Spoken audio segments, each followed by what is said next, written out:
Oh shit, but we back at it again, man. Welcome to another edition of Tales from the B-Side. Tale number 2. We're gonna have Mykal Fox on today. I think this is gonna be a tremendous show today because I know for a fact that everybody knows the situation with Mykal Fox. He'll be here closer to the 8 o'clock-ish time frame, but we figured we start a little early, get the algorithm going, make sure everybody smash the like button. Share the stream if you can. And, let's get some introductions and shit going, man. KG, bro, give us a little intro, man. Give us a little bit about how your day's been and, man, what we could expect today, man. Oh, man. Hey, hi, chat. What's going on, fellas?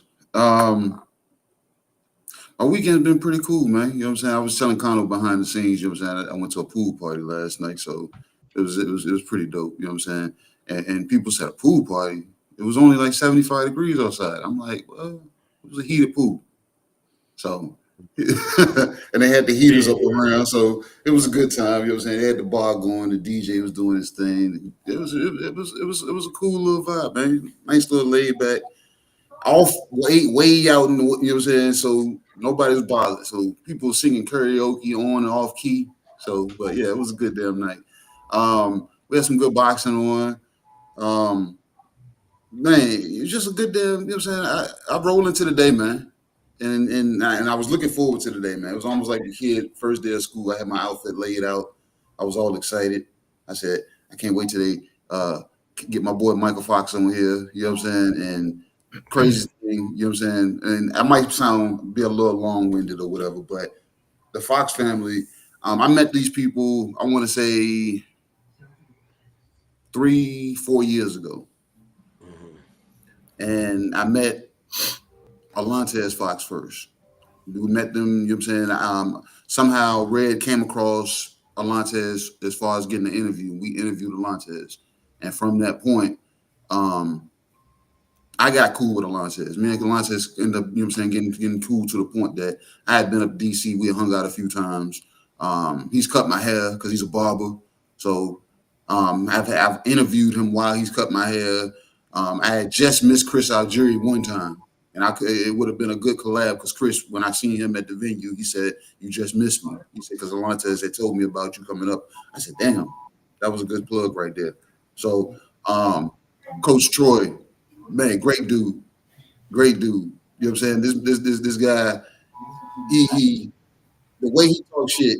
If anybody follows him on IG, y'all seen him do his reactions to videos and stuff, and the way he talks, he's just laid back, but he's talking shit. It's all at the same demeanor. And he's the guy that put me on to game when it came to how I should navigate when it came to doing media once I got my press credentials. Remember I was telling you, TD, do things till somebody tell you no. Yeah, exactly. Coach Fox is the one that told me that. And ever since that day, that's how I move around when it comes to boxing. And that brings us to Mike. I didn't know Mike. I knew Coach Troy, I knew Coach, and I knew Alantez, and then I knew Steve Outlaw. I knew all of those guys, and I knew Mike because I would see him in passing or whatever. Because Mike was always on the move. That's one thing about Mike Fox. Mike is a guy of many hats. He's, you know what I'm saying, he's been a commentator. and the guy has it. He can cover fights. Not only cover fights, he has the IQ to train. So this guy, you know what I'm saying, Mike Fox, his nickname is the Professor. So the way he breaks down, you know what I'm saying, this guy, he can talk boxing inside and out. You throw a fighter at him, he's not gonna have a bias toward that fighter. He's just gonna tell you what he actually feels regarding that fighter. So Mike comes out of, you know what I'm saying, cuts from he's you know what I'm saying, you got boxing, and Alontes is more of a fighter. Mike is, you know what I'm saying, he's the more statistician. He's going to break down and he's going to look to box you. He's going to look, you know what I'm saying, and we know boxers, you know what I'm saying, come up short sometimes. So the Fox family, like I said, anytime I've always been in those guys' presence, has always been love, man. You know what I'm saying? So the good family, good fighting family, and they've come a long way. Because if anybody's seen the sparring footage or the amateur showcases of Mike fighting Tank, when they're like 8, 9, 10 years old or whatever. Yep. So it's good, man. So I'm gonna go ahead and pass it to TD. But yeah, man, the Fox family, like I said, good family, man, and there's a reason that they're here for Tales from the B-side. Yes, indeed. But hey, man, before you go to TD, bro, you're not gonna say nothing about me not having a tank top on today, bro. I figured the ladies gave you enough praise. They gave you enough praise. They gave you enough praise. They told you y'all ain't gonna figure that out, man. But look, if I don't hate Edgar Berlanga. That's an Edgar Berlanga. That is an Edgar Berlanga shirt. Yeah, now I see it now. You know what I'm saying? Like, calm down, relax, folks, relax, man. And it's not a tank top.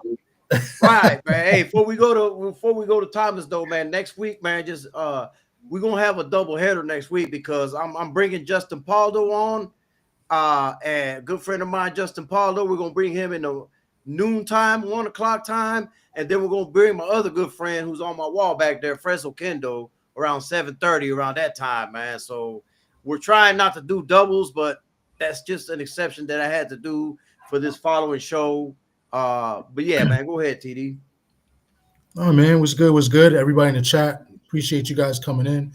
I'm excited today, man. I want to learn some things from Mykal Fox today, and especially the fight he had last week, and one of the things that led up to that fight, and just the whole situation of the scorecards and everything. I actually saw the fight finally, and I'm not going to talk about it now. I'll wait till he gets on, but yeah, that was a very, very bad decision. Yet again. But yeah, man, my weekend is going well. Yesterday celebrated my 23-year wedding anniversary. Congrats. Had a good time yesterday with the family, and trying to just relaxing today. No pool party for me, KG. You ain't supposed to have them. You're not allowed to have those. No. 23 years of marriage, you can't have those. Nah, no pool parties for me, man. Everybody can't be like me. Oh, hey, KG didn't tell you what I did before we started live, right? No. My wife is on the other side of the house, way on the other end, right? I tell her, come here. She's like, what? I said, come on, keep coming. Come closer. What? What do you want? I said, come on, keep coming over here. She came all the way over here to this room where I got this office at. I said, hey, can you close that door for me, please?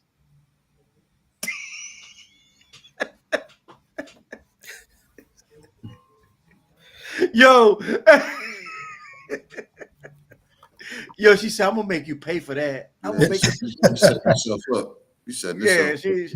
She gonna make me pay for it later, but I thought it was all in fun, man. And I got me a good chuckle out of it. You know what I'm saying? And it is what it is, man. Come on. I can't comment or say anything. I'm on my best behavior.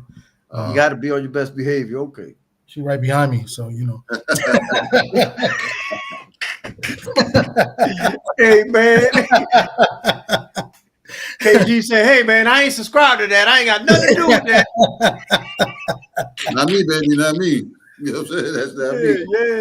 Yeah, man. And then to top it off, to top it off, I got my daughter back from school, so I got two people, running my life now. Yeah. So she's here for the summer. So Let me shout out Shawa in the chat, Mr. Shelton in the chat, Joe Townsend, Daniel Berry, Condo was good with your Tay Brown. Let me see who else we got in here.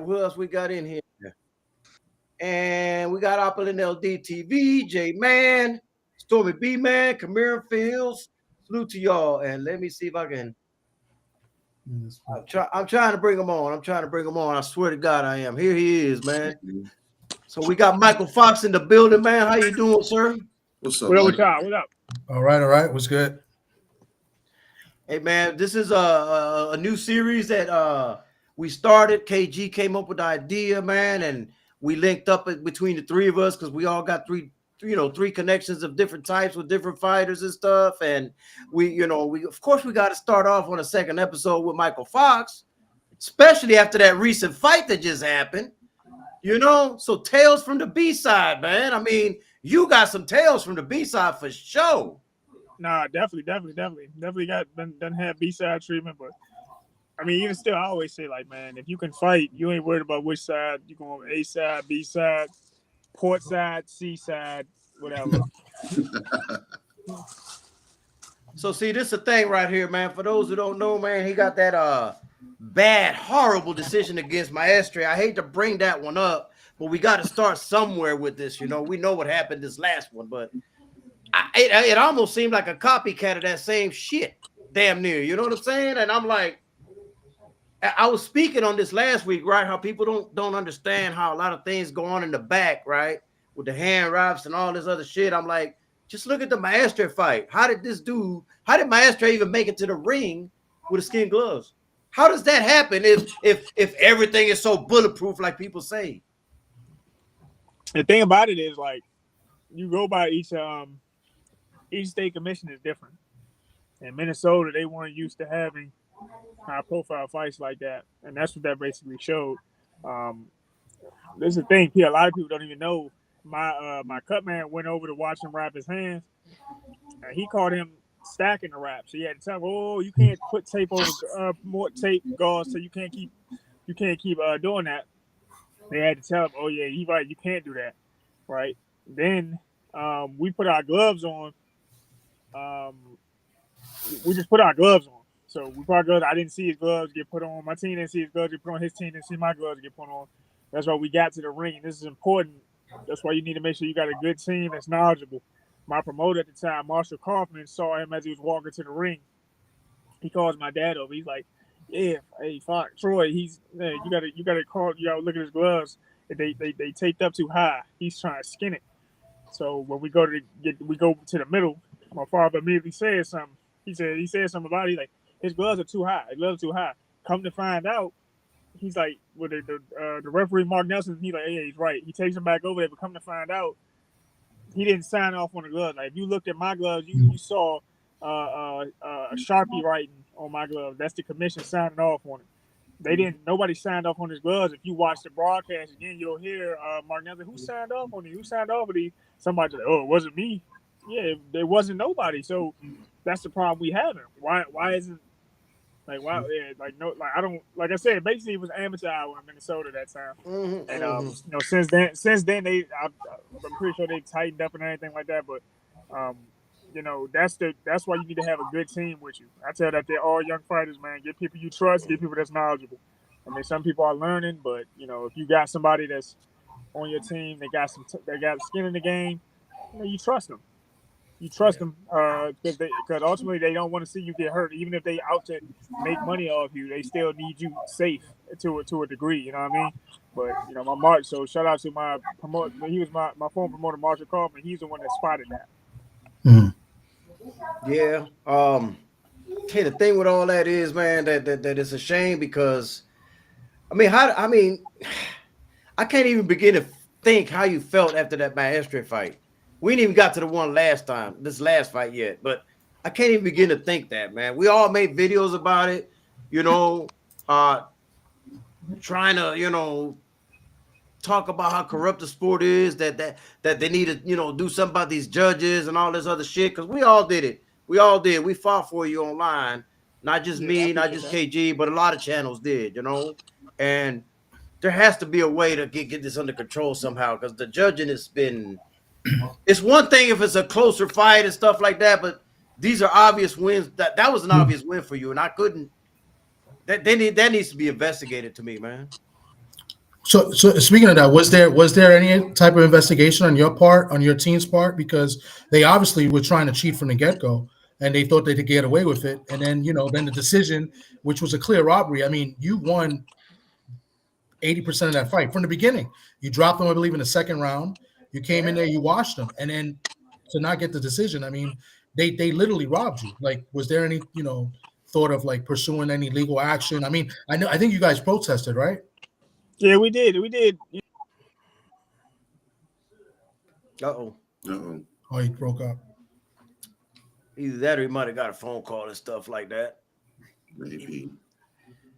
Very possible, man. But shout out to everybody in the chat, man. Shout out to Drew Titan with the super chat on the for Thomas from the Bronx and shit, man. Salute to you, Drew. Is there a way to type in the chat through here? No, you would have to open up, man. Yeah, because I'm trying to go to the other laptop and type, but yeah, I can't. Yeah. I can type in there, but you can't. Yeah, I know. That's the only thing about it, curious. man. That we might have to switch it up, man. He kind of froze. And that's kind of weird because he's sitting in the same spot. Yeah. You got a phone call or something, probably. That's what I think happened, man. He'll be back. He'll jump back in, man. Well, salute to everybody in the chat, man. All of y'all, every last one of y'all. Joy, 903 Boxing, my brothers in the building, man. So you see that that was a different dynamic to that, because it wasn't just skin gloves; it was stacked wraps in the back. So they were trying to stack wraps in the back. They had every intention to hurt Mike. Yeah. Every intention. And this is why this is a good show. I'm glad you came up with this idea. I tell people all the time this was your idea. Of course, we all got our connections and stuff, and that's why you chose the people you chose. But this was a great idea, man. I mean, it brings a little bit of a whole lot of light, man, on the things that go on behind the scenes that you've seen, I've seen, but that other people need to know about. And it ain't just good enough for me to say it or you to say it, even though we've been in these situations, right? Yep. But it's better when they hear it from the actual pro boxers, man, because they're actually living this. You know what I'm saying? D-Man Jr., Ratchet since 91, salute. So, and even then, I think that they're still going to have issues with what we're saying. What was Yeah, most definitely. Yeah. They're going to be like, why the losers crying? It's going to be, you know what I'm saying, they complaining. Get over it. Do what KG said last week, kill what you eat.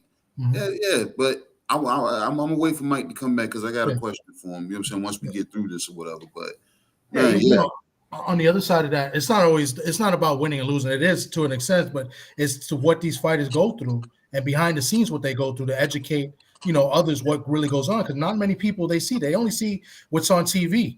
They only see what the media shows us. They don't see what's in the back. They don't see what leads up to. They don't see the negotiations and stuff like that. So it's educational purposes. You know what I'm saying? And then like Michael was saying first, welcome back, Michael, is that he's lucky he had a good team around him to spot these things. You have a lot of young fighters that may not have benefit of having a good team like he did. You know what I'm saying, to spot these things. Go ahead, KG. Yeah. What was I saying? You said when he got back, you was gonna say something to him. Oh no, because I wanted to get through this fight, but last week on the show I said something to the extent of we were saying what should fighters do when they're coming in on the B side, and I said always be ready. Like I know you're always ready. You know what I'm saying? Because anytime I see you, like I just if you caught the intro, I talked about how you have the mindset of a boxer. You know what I'm saying? You have the IQ. You can train fighters. You have that desire to be in the gym, and you've been around it since since you were a child. So, my question was, I told fighters you need to kill what you eat. What is the alternative for boxers such as yourself that when the referee, the judges ain't gonna give me a fair shake, the commissioner's already against me. They're stacking their wraps, they're skinning gloves, they're doing everything to this to already X me out. How do me as the boxer sway everybody? You get what I'm saying? Like how? When the puncher can go out there and just have a puncher's chance and flatline the guy. Okay. What is the boxer's man, go-to? you broke up. You broke up a little bit. How do you do what now? I said, what is the boxer's alternative versus the puncher? He has that puncher's chance that he may flatline a guy, and then it erases any doubt of him getting robbed. You know what I'm saying? Now, a boxer, what does a boxer do to erase any doubt from anybody? Like how? You know what I'm saying? Because like I said, you are the closest thing to it that you've outclassed guys. You know what I'm saying? He blacked out again. Yeah, he blacked out. Yeah, he blacked out again. It's okay. We're gonna get through it. We're gonna get through it piece by piece. Piece by piece. Piece by piece. Yes, sir, man. These are, these are things that happen during the live stream. No big deal. Yeah, I'm sorry about that, guys. Can you hear me now? Yeah, we can hear you. Yeah, well, I mean, so as I hear you. As a boxer, the best you can do is, I mean, it just becomes more difficult. But I mean, you just gotta work on becoming stronger and so you can be a better boxer, a stronger boxer. If you're not a knockout artist, you have to just find ways to make your fights a little more definitive. But the bottom line is, I mean, it's not. I mean, I would say to anybody, any fighter, if you're coming in on a B-side, if you're coming into a fight, just assume it's not about to be fair. That's the biggest thing. Fight like it's not fair.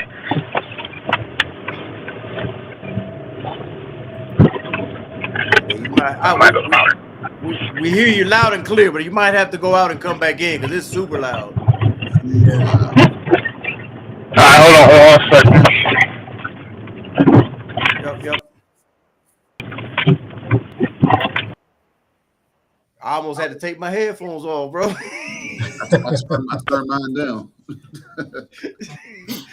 It's all good, man. We'll work through it, man. These things happen, man. It's not a biggie, you know what I'm saying? D-Man says, shit, he loud. Yeah, this shit got loud, bro. What's going on, Skywalker, man? Who else did I miss that came in? Black Star Sports TV, salute to you, man. Yeah, man. My homie Legend, man, he was DMing me, man, asking me if I was still training and this and that. I was like, nah. I said, I'm managing boxers here and there, but that's about it. You know what I'm saying? We can try it now, man. I don't care about this camera works or not. Yeah, we got you. Yeah, but so I was saying about to answer KG's question, man. Just you have to just go into fights like you're down around and fight like, especially you go into my hometown, you gotta fight like you gotta fight like it's not fair, like you're not gonna get a fair shake. And even if you don't get a knockout, man, you gotta make it as one side as you can possibly make it. I mean, we up at you up at a high level. Fights are supposed to be competitive at a certain level, but you got to do everything in your power to make it just uncompetitive, where you're just the dominant force the entire time. Yes, indeed, man. And I was asking you, I don't know, like we never got to it because you froze up and stuff like that, but I was saying I can't imagine how you felt after each one of those fights, both of those. I'm going to mention both of them together. I can't imagine how you felt after you heard those decisions, man. Can you elaborate how you felt, man? What was going through your mind? Well, the Maestre fight, it was crazy because after the 12th round, I walked over to my corner just to see, get a read, and my coach was like, "Yo, you did it, man. You're a world champion tonight." And I believe the fight I felt I fought reflected that too. So. I jumped up on the ropes, the crowd, get a crowd reaction, and I'm, trying, getting a read of the area. So it's like, so we not crazy. We all saw the same thing. Then when I heard the reaction, if you saw the video, you saw my face. I was dumbfounded by hearing Gabriel Maestre. So that one just stung. Like I couldn't believe like. I was a 7-year pro. I was 7 years into my career. I'm thinking, man, I waited 7 years for a night like this, and it was just it was snatched from me. and I don't have any good reason why. Mm. That just I was just bewildered, dumbfounded. I felt hoodwinked, bamboozled, all those words. All those crazy words. Yeah. And the second one was similar feeling, or Well, you're like, damn. I think I say the second. So with Boa Shark, it just felt like I'll be honest. I was thinking we're going into the 10th. I'm like, man, we in Cali. It's been a competitive fight. I feel like it's close, and I need to win the 10th to probably even leave with a draw. And so I go out there. I'm fighting as hard as I can. You know what I mean?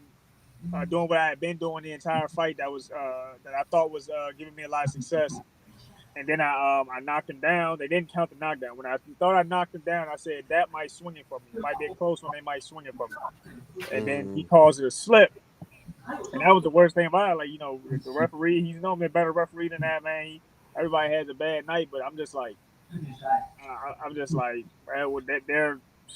that was a big moment they kind of took from me. Yeah. And then when I heard the scores, I'm like, man, the scores don't reflect the fight that I just was in. I fought a guy who came in who he blew 2 contract weights. Like, I signed a contract at 54, then I signed a contract at 57. He came in at 59 and a half. So, we taxed him for it, and we put him on a rehydration clause. But for the fight I fought, I thought still, like, this is the guy at junior middleweight that, everybody's like, this is supposed to be the next dude.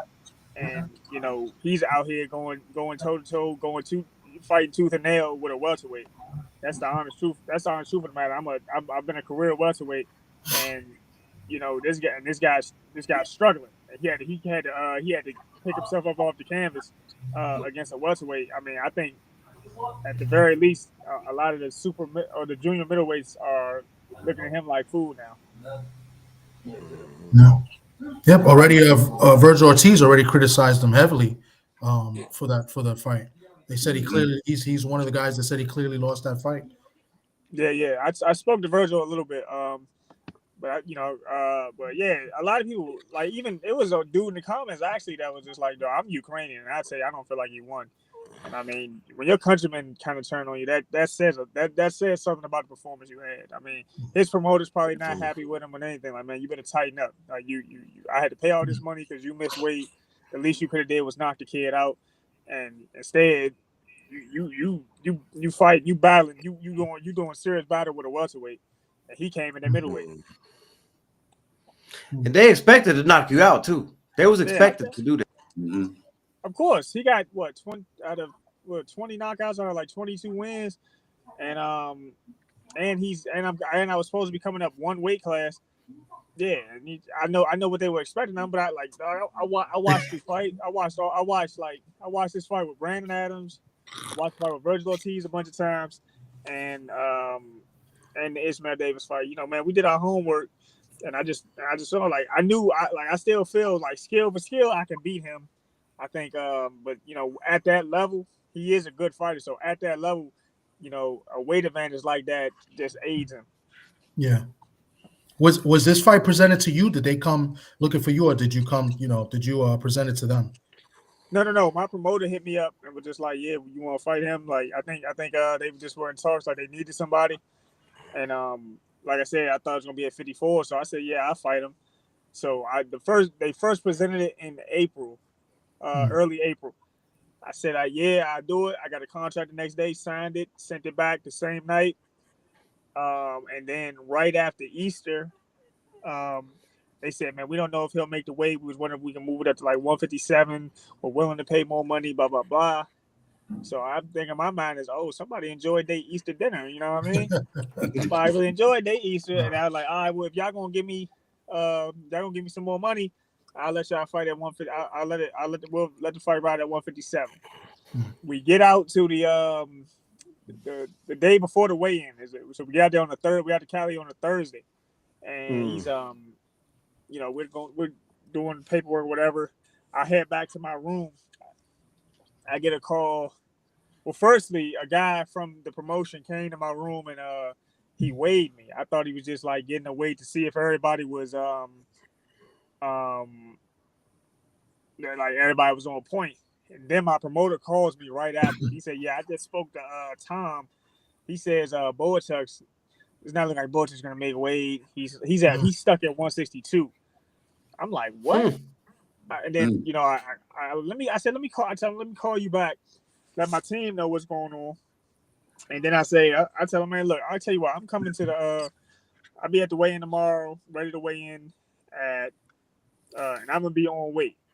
I'm gonna be on weight, and we'll just handle it from there. Like my promoter wasn't even out there yet, but he knows. Like, man, we got me. My team got time in the game. We don't need to be kind of like handheld. You know what I mean? So he's like, all right, cool. I know y'all know what y'all doing, man. So I mean, just call me right after the weigh-in. You know what I mean? So we did. So we went to the weigh-in, and this is the thing. This is the problem we had at the weigh-in, right? He's been struggling to make weight. He shows up like I see him like come in like 10 minutes after me, right? And he's in a t-shirt and some slides. That means he's done trying to cut the weight. Like you ain't even trying no more. Yeah. You feel what I'm saying? Mm-hmm. And then an hour and a half goes by. He's just sitting down. He's chilling. Got his legs crossed. For a time, I thought, man, maybe he made this weight, but maybe he tired as hell. And then Tom calls my dad over, and he's like, yeah, look, he's stuck at 159 and a half, blah, blah, blah. And my dad's on him like, yo, look, this is, the biggest problem with this is he been here just as long as we have, and he hasn't even tried. He's done trying. He's over here basically. He's waiting on you to handle things for him. Yeah. He's waiting on you to handle things for him. He's not even trying. He said, man, we gave y'all a 3-pound weight advantage after coming up from welterweight, so 10 pounds in total. You know what I mean? And then he's like, yeah, okay, well, if he doesn't fight, he doesn't get paid. So he's trying to play hardball. Typically, that's never been the rule, but whatever. So we go to the California commissioner. He's like, look, we can't make him pay you if y'all don't fight. You know what I'm saying? He said, but we did what we were supposed to do. We're going to make weight. He's not even going to make weight. So then they say, look, we'll do it. He says, we'll give you more money because we're their main event. They want this fight to happen. So we'll give you more money. He weigh in and we'll just change the contracts to 160 just so he saves face. But I mean, I knew I was going to have this conversation with y'all and with the rest of boxing media. But so I was like, we were like, so all right, we'll move it to that. We'll let him move we'll let y'all move the contract again. But he got to be on the rehydration clause. 5 p.m. tomorrow is the fighter check-in at the venue. At 5 p.m., if he's over 174, no fight, and we get our money. And they say, all right, cool. We amend the contract. We weigh in, and then he made the weight on the night of the fight too. So he came in at 173.9. So he came right at the limit. You know what I'm saying? So and we still went on with it. I knew already. I took the fight. I still went on with the fight because I knew already that he was going to be bigger than me. But I didn't know that the number one contender at 154 couldn't make 154 no more. But I mean, like I said, this all reflects poorly on him. The performance he gave, the performance I gave, and him missing weight. Like this is like, and I've made this knowledge very public because this is how it all went down. Wow. Yeah, man, and it's crazy how they did that because some places do that. Some places, man, are if they don't make the weight, they do have to give you a portion of that money. I can't believe California is that. Man, they was really trying to really screw you, man, badly. Yeah, that could be part of Tom Loeffler too. Tom Loeffler and even Dana White. I think Dana White has a piece of 360 Promotions. Oh, that would be news to me. I know he's streamed. They work. They got like a streaming deal on UFC Fight Pass. If that's the case, I can't speak to how involved Dana White is, but like, I mean, in all essence, Tom Loeffler is doing what a promoter's supposed to do. He's supposed to do everything he can to help his fighter save face and everything like that. Mm-hmm. My thing is this: as the fighter on the other side of the ring, I got to do what I can to make sure I still benefit from it. So, you want to save this main event? How much are you willing to pay to save this main event? And I got that. And I got that. That's what's up, bro. Thomas, you got something for him? No, I mean, I was just very, intrigued on what he was saying. I mean, and it's good that, you express, everything that happens. It's a lesson to everybody. And it's just a lesson because I had a friend that fought one of their main guys here in New York on Tom Lawler's main guys. And, everything seemed to go well. Everything seemed right except the actual fight with the referee. But so I was just very intrigued as to like how, Lawler and his guys were. The guy with the big mustache, like that, that's like his right hand man. I forget his name, but he's I probably the one forgot that was too. at the weigh-in. So yeah, just it's just intriguing to me to see how they treated you. Yeah, Well, I'm just curious, man. We know about these two fights, right? We know about these two fights, Mike. Mm-hmm. Is there a fight that we don't know about where you was the B-side that you have something interesting to tell us about that might have happened that could be like a, something good for the people to know about? Nah. I think all the other fights were pretty. Most of my other fights were pretty on the up, pretty above board. But those two, I know those two have had a crazy story with them. But like, the rest of them, I won 24 times. I dropped a few. It happens like that sometimes, but nothing out of the ordinary happened in any of the other fights. Okay, now that Bohachek fight, I know that you knew that he was a knockout artist and all that other stuff. So you being that they don't call you the professor for nothing, I knew you was gonna study this. Okay, Yeah. I knew you was gonna study this, man. So I was already prepared for you to outbox him, but the consensus was they was gonna rob you before we even watched the fight. I'm just gonna keep it a buck. Yeah, I'm just gonna keep it a buck. Yeah, but the thing is, like, Bohachek is coming off of what people thought was a robbery for him against Virgil Ortiz, so he had a lot of buzz going. Like, you see on my Twitter when I announced the fight, everybody's like, "Oh, man, that's a dangerous fight. That's this, that's that. There's no money in safe fights." So like y'all sound soft. Right. You know what I mean? And then some people like, man, oh, R.I.P. you. I'm like, bro, y'all really need to get off his meat, bro. Like he's a monster. We not worried about none of that, bro. Y'all scared of this, man. I'm not. Right. Yeah. And now after the fight I had with him, it's not a junior welterweight in the world that's probably worried about him right now. Not none of the top guys. So I mean, they said, like, I used all that for motivation. I'm like, oh, this dude's not knocking me out. I'm about to upset this dude.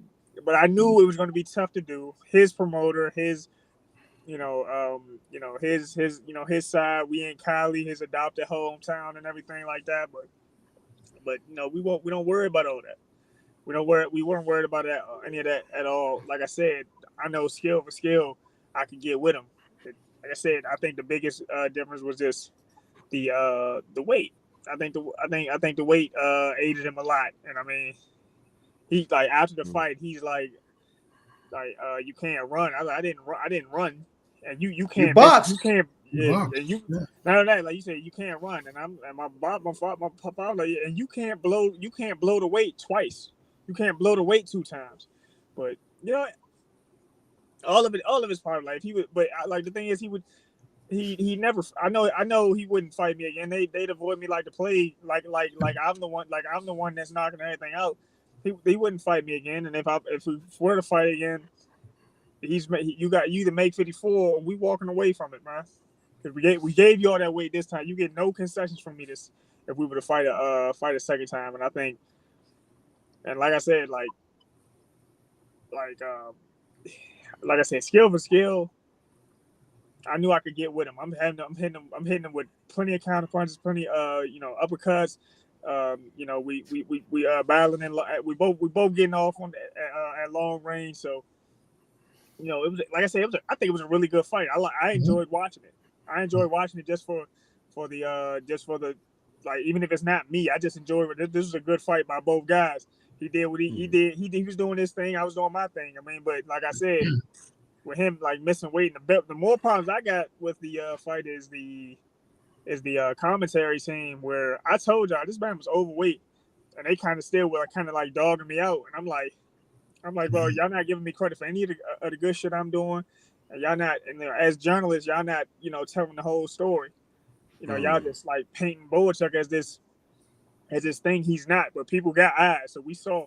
Yeah. So we saw what was going on, and the people that watched saw what was going on. They're not saying robbery because I was completely ineffective. Well, the thing I want people to understand too, because a lot of these people don't really know how this shit works, right? Because everybody's like, man, that wasn't no hard hit or nothing like that. It was a jab that he caught him with and he dropped him. It doesn't have to be a punch that hurt him. It was a punch. He's off balance. That's on him. He got it. That's on him for having his feet. Exactly, you man. Have if you ain't got disciplined feet, that kind of thing happened. I caught him with a straight left as he jumped in. He left both his feet to try to hit me with that shot, and I threw and I snuck a straight left hand out. It wasn't the hardest left hand, but like I put my straight down with a counter left too. So like y'all gonna learn one day. You said one day. Hey, that's all I'm saying, man. People gotta understand that was a knockdown. I don't care. It doesn't have to be a Mike Tyson punch, bro. Like that's the part that gets me with people, man. But no, that was the consensus, man. Because I mean, we got this little group where we do pickups and stuff like that. Like, I said Michael probably will win that fight and outbox him, but he probably gonna rob him. That was our statement. That was before he even fought, bro. That was before he even stepped in the ring. Yeah. So it's like we saw it coming from a mile away, is what I'm saying. I got a question real quick. So in that fight, warming up in the fight, did you see any of the fights on the undercard? Because there was a fight in the undercard that I thought was not a robbery, but the decision was bad. Like it was, I thought there was an upset. They didn't call it, and then 2 of the 3 judges had it unanimous, had it a shutout. It was Dundee Jr. was fighting this guy from Baltimore, from Maryland. Abel Magia, something like that. I thought Abel won that fight, or should at least deserve a draw. And 2 of the 3 judges. You mean Antonio Duntnell? Dundell, yeah. He's from Baltimore, right? Yeah, he's and I know him because he fought a friend of mine here in the Bronx. From the Bronx, he fought Ofacio last year, and he looked good yesterday. I mean, he looked good in that fight. I thought he earned at least a draw in that fight, and the judges gave 2 of the 3 judges scored it 6-0, and then 1 judge scored it, I think 4 rounds to 2, which is more realistic. Yeah, I mean, the thing, those guys.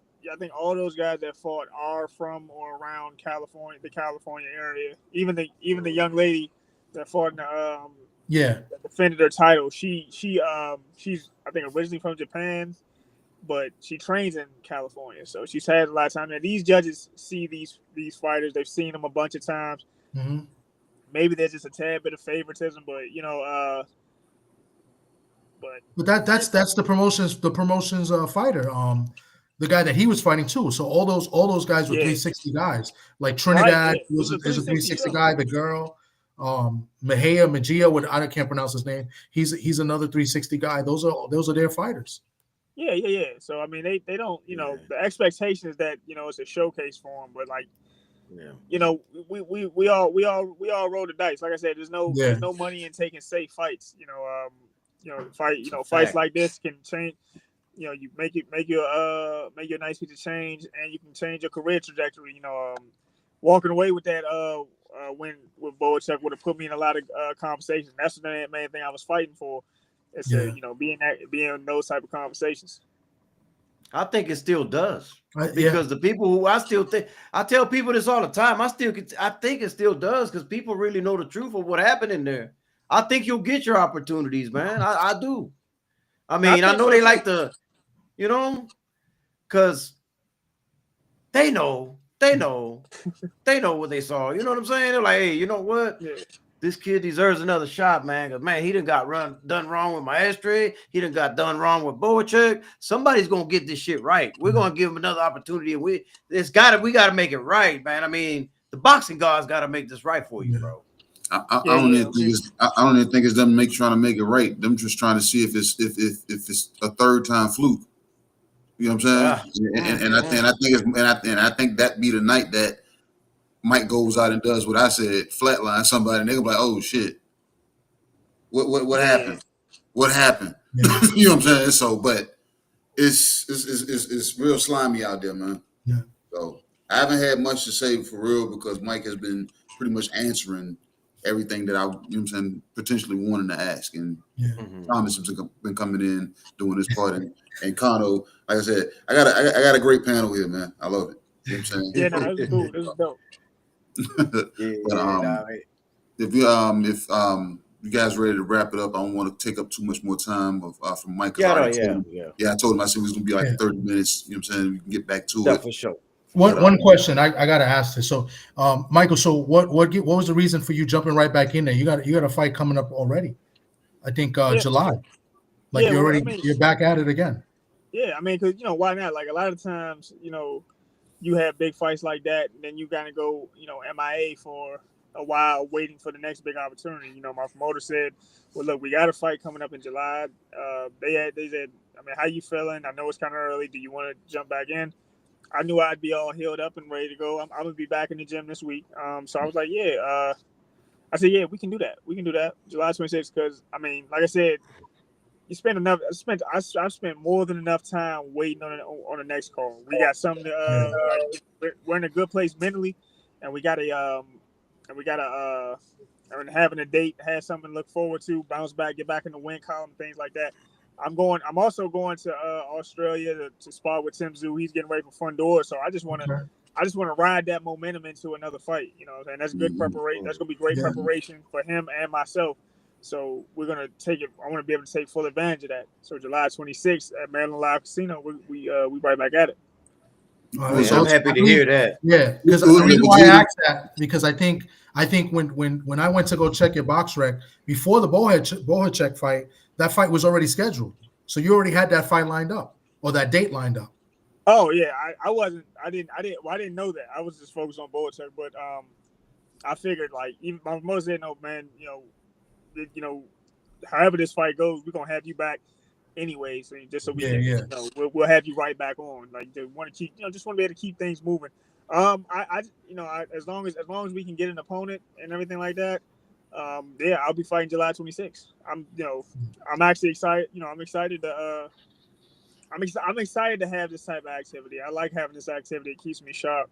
And then like I said, going off to training camp, training with like world championship level guys. So that's, we just, like I said, we're just gonna ride the momentum into great things.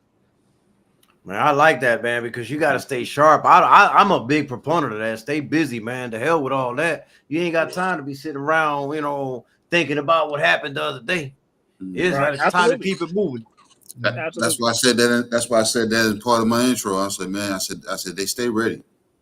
I said, Fox them. That's a philosophy behind them. They stay ready. He's always working. Just ready for that call. The motto is opportunity, not events. Y'all got to keep it a buck. You did a lot better than I thought you was gonna do against Bowichuk. You did a lot better, man.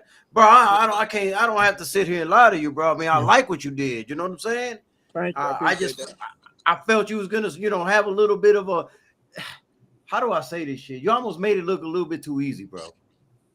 I mean, making it look easy is a difficult task, anyways. No matter how easy I make it look, but making it takes a lot of hard work, man. We just had, like I said, we had a great camp, and while I got shout out to, I gotta shout out guys like Benjamin Johnson, Mykal Phillips, Davon Whitmire, Keith Saunders. We got a lot of rounds, especially with Ben Johnson. We got a lot of rounds with him, and he was right after he was removed, like a week and a half removed from his last fight. He had fought April 12th. So I told him, man, just stick around for me. You know what I mean? He said, oh, I got you. And then that's why he's a big part of why we were competitive. We were able to be as competitive as we were. And I mean, like I said, he's 5-0 or 4 or 5-0, and he hasn't seen a second round yet. Those are the kind of guys I was. That's the kind of guy I was, sparring in preparation for Bowichuk for. Big kid. He's young. He's fat.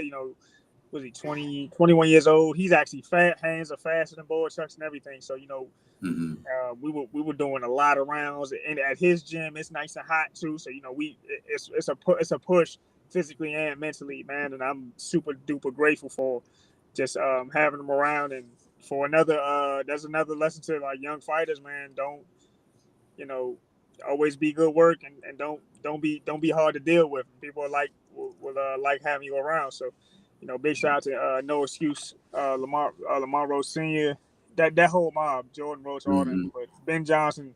We did like I said, we probably did about 50 rounds ago, and then plus coupled with the other people I sparred. Man, that's some good work right there, man. Lamont Roach actually came down here to the Tampa, man, to Mark Foray when he was getting ready for the tank fight, man. He was down here in Florida where I'm at, man. So yeah, man. I've seen a lot of people get a lot of good work in, man. And I appreciate you stopping by, blessing our panel, man. But I gotta pick a bone with KG. Don't you ever tell a guest that we're gonna be here like 20 or 30 minutes, because that's the plan. But we talk too much for that, bro. We talk too much. That's all good, man. I appreciate y'all having me on, man. Yeah, man. Appreciate you, man. I really do appreciate this from you, Mike. Hey, let Pops know we're gonna spin the block because we need him to come on too, because he got stories for days. Oh yeah, no, definitely. I've been to say about it. And man, just shout, like I said, thanks for having me on, man. I appreciate y'all, man, giving me the platform to tell the story as it needs to be heard, man. Because a lot of people not need to know what happened in the lead up, and a lot of people can benefit from from my experience. I'm gonna put it out there for people. So thanks for having me. Yeah, man. Yes, indeed. I appreciate man. that, man. Like I said, we appreciate you, man. Many blessings, man. Yep, many blessings in your future, bro. Thank you, bro. Yep. Hey, Mike, I'm gonna try to be up there for the next fight. Is that Jeter Promotions? Yeah. July 26th, Jeter Promotions, yeah. All right, I see what's up. All right, bet. All the best, bro. Peace. See ya. All right, man. Hey, man, that was Mykal Fox, man. We had him on the show, man. That was a KG plug right there. Sorry that, he couldn't get his camera working, man, for the second half. But, technical difficulties happen, man. And, but all in all, I think we had a great show. I know that KG and I, not Thomas, because Thomas, he'll talk, however long he doesn't put a time limit on his lives, right? But me and KG was talking like, we should do 15, 20 minutes, 30-minute shows with these tales from the B-side. And I don't think it's worked out that way the first two times. And I highly doubt it's going to work like that again the next week either, man. I know. I don't know Paldo as much. I know of him. I don't know, but I know Frez has got to have a lot of stories. I know he's going to talk. Yeah, he's definitely, he's on my wall, man. See, it's on my wall. Yeah. He actually signed that thing, man. He put a big long paragraph on there, man. Cause we from the same hood back in Puerto Rico. Okay. So the Cano from the same hood as me. Blah blah blah blah. It's a dope little paragraph that he dropped in there, man. Nice. We don't talk as much as we can, but he's a busy man. You know what I'm saying? Like that's the only reason I'm doubling up, man. Because he was like, man, I got to do it this Sunday because if not, it's gonna be a long while if I'm available again and blah blah blah. And I was like, damn, I really didn't want to double book. But since Paldo hit me up and say, hey, man, I need to do mine early. I can't do later, the nighttime one. So I was like, well, we'll do his at 1 and we can do the other one at 7:30. And it should work out fine, man. But Paldo's a good kid too, man. He's not going to be as talkative as Mykal Fox and us. You know what I'm saying? He's kind of one of those that you got to kind of steer into that, man. Justin fighting on the 7th. I can't wait. Yeah. And you see Justin Pardo's last fight on Pro Box, bro? No, I don't know much about him. I got to be honest. I got to go do some research. Yeah, that man was an underdog going into that fight and knocked dude the hell out, bro. He knocked him out, bro. Put him in the dirt, bro. That's a B-side. That's some B-side shit right there. He was ready. Like KG was saying, he stayed ready. And when they called him up, he went up in there and knocked his ass out, bro. Ain't no debate now. Get him out of here. Put him in the dirt. And he has a fight coming up? Yeah, July 7th, yeah. Oh, July 7th. Okay, I think it's July 7th. Okay. It's 3 days before my birthday. Look, Shawa said, I got him in my intro. I matter of fact, that fight, I shared that live stream, man, to Shawa when he was on Pro Box, man, like the next day, because I think she had missed it. I was like, oh, man, here you go. I think it was that fight. I don't know. I can't remember. I don't want to be a liar and shit, but I think it might have been that fight that I said, here, go look at him. Oh, because I was bringing him on to interview him. So I sent her the link to that fight. on Pro Box, man. I'm surprised you missed that, Thomas. No, I missed that one. I'll definitely go check that out. So I always try to do my homework before these lives. So I write things down. I got a notebook and I write things down.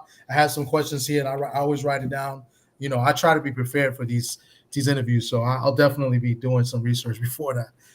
She said June 7th. My bad. Yeah. Nah, but he's one of my old friends and shit too. So you know that one was easy for me to get. Though I got a lot of people's phone numbers, so the ones that are easy for me, that's where I'm starting. You know, that's where I'm starting, man. I was trying to get William Skull on, man, but I said, you know what? I ain't trying to overbook, man. So you know, so I'll stay tuned. You might see a William Skull on here. Okay. It could possibly happen, man. I don't know. We'll see. It's a little tension, you know. It's a little tension, but Connor gonna do the translation and everything. God damn. Yeah, do translation and everything. Hey, Thomas, you know when I had Ricardo on, bro, I was that shit was in Spanish. Your wife had to translate for you, right? My wife was trying to translate a little for me, but she don't like doing it. She be clowning me, man. Right, Lisa? Yeah. She said, you know it. You see, she's mad disrespectful. Yeah, man. I was talking my shit too, bro. I was talking my shit in Spanish, bro. Y'all ain't know. But Ricardo does translations too. He told me that whenever that he would translate for me, like because when I did the interview with Chadi, he translated. So he said that's what he would do. But you know, I have to talk to him. I haven't hit him up in a while. I ain't hit him up in a while either. I need to because you know I need to get William Ortiz on here. Yeah, that'd be not for Tales of the B-side, but you know I need to get him on here on my show because you know he got the same name as me, man. I told Ricardo that. I'm like, bro, I'm gonna text him after this. I'm gonna text him right away and just be like, "What's up?" Because I want to talk to him and Jan, but you know he would have to do the translations because obviously I don't think they either or speaks English, or at least speak English well. Because Jan Santana, I don't think speaks English. Yeah, don't call my phone, bro. Talk about Kano, man. I need you to translate Kano. Yeah, man. And my wife won't do it for me, so I'm out of luck. The thing about it is, man, I can translate, right? The problem is that my attention span is short. So if the question gets long and the answer gets long, yeah. Now I gotta paraphrase. You know what I'm saying? I'm like, now I gotta paraphrase because the motherfuckers could go on a 5-minute diatribe on one answer. Yeah. I can't translate 5 minutes in a row, bro. Yo, relax. Let me translate this first before you continue. No, that makes sense though, because if they give in a statement for like 3-4 minutes, how are you supposed to remember that and translate the whole thing? Now they do it too. They do it. Yeah. They do it, KG. And I'm like, Look at Joe Townsend. He said, all I need to know is Nami and Papi Chulo. Mm-hmm. Well, man, look, bro, we done had I'm tired, man, because I was in Georgia yesterday. I had to go pick up my stepson. He's here for, I don't know how long he's going to be here at the house, but for however long he's going to be here, you know. So I had to go to Georgia to pick him up. Got back late last night, and man, you know, it almost feel like a jet lag type of situation. You know what I'm saying? Like, I get off of here, I know I ain't going to be able to go to sleep. But my body's fatigued. You know what I'm saying? Yeah. Well, you're off tomorrow, right? Everybody should be off tomorrow, I think. Yeah, I'm off tomorrow, man. And I might because I did a test and an assessment and an interview, man, for a remote job. So I'm hoping to hear from that next week sometime, man. And I might be able to be working from right here where you see me sitting at. Oh, that's what's up. That's good. You know, so. Wish it's time, bro. That's dope.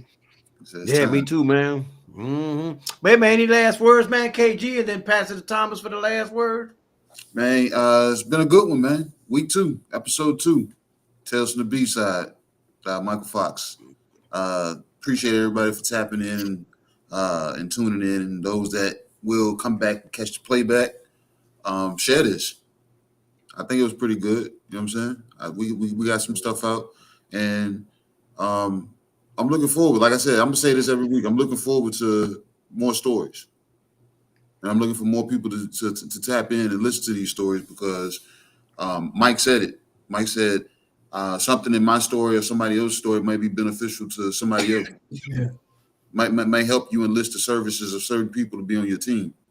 It's all, you know what I'm saying? It's not about fun and games. It's about, you know what I'm saying? It's about people being in the right position and being resourceful in those positions, having the eyes and ears when necessary. So y'all just keep, you know what I'm saying, paying attention and any little tidbits that may help you. So shout out to everybody to watch, you know what I'm saying? Everybody that's going to listen, and we'll see you next week. What up with it? Thomas, give us some last words before I do my last. No, this was dope, man. Appreciate everybody that came through and, share the video. This was definitely educational. As KG was saying, he explained some things that be beneficial to other fighters that you may know, and just, to the general public. This is educational. Like, I'm learning from this as well. Like, this is good to know. We all know fighters. We know other fans of boxing too. They may need to understand the business, that happens before they get in the ring. You know what I'm saying? So, and then just the positive attitude Mykal had, like, going into it. Like, so what? Like, he answered my question. That was the question. He said, so what? I'm going in there, and I'm going in there because I'm going to win. I'm confident that I'm going to beat this guy, So, and some fighters may not think like that. They're looking at a bag. They want to make sure they get paid a certain amount. Sometimes fighters get offered, certain fights, and they're like, nah, it's not enough. So, that possesses some sort of doubt. You know what I'm saying? But he was very confident. I liked his attitude. And this was great. And I look forward to hearing more stories from other fighters. You know what I'm saying? So next week we got 2. So I can't wait. And hopefully those are 15 to 30-minute ones. You know what I'm saying? I mean, we don't intend for them to be long. Honestly, we don't, because Tales from the B-side should be, something where you can only tell so many stories for each fighter, so it just ends up going long because we go left field and right field and go back around the block type of shit, and we end up having conversations with these folks. Is why that happens, which that's fine. When it happens, that's fine. We go with the flow and stuff like that, man. But I appreciate everybody tuned in, and I do mean everybody that tuned in, because I've seen people in there that don't like me, but I don't have no beef with none of y'all. So I'm glad y'all came through and enjoyed the live, because that's what it's all about, to consume this great content, to consume these great stories that these boxers have. This ain't about me. This ain't about KG. This ain't about Thomas. This is about these professional boxers and the stories that they got to share with the masses, with the world, man. So I appreciate the folks that came in and got them stories from them, man. And we'll have 2 of them next week, man. So tune in to those 2, man. But this is always brought to you by CL Management, DB Tracksuits. Big shout out to the Mighty LDBC, Kind of Local TV. Usual Suspect 6. We out.